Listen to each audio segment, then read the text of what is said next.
Assalamu alaikum everyone. Welcome to my channel Learning English with me.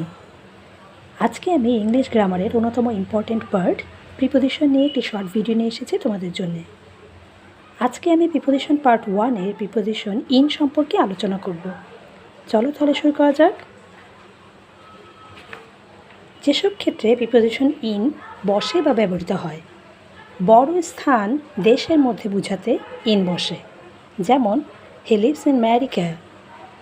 বছরের মধ্যে বোঝালে preposition in বসে, যেমন she was born in 1988।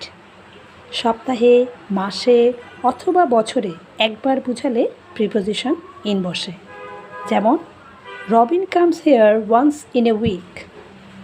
কোনো স্থানে কাজ করা অর্থে প্রিপোজিশন ইন বসে, যেমন সালাম ওয়ার্কস ইন দ্য হসপিটাল।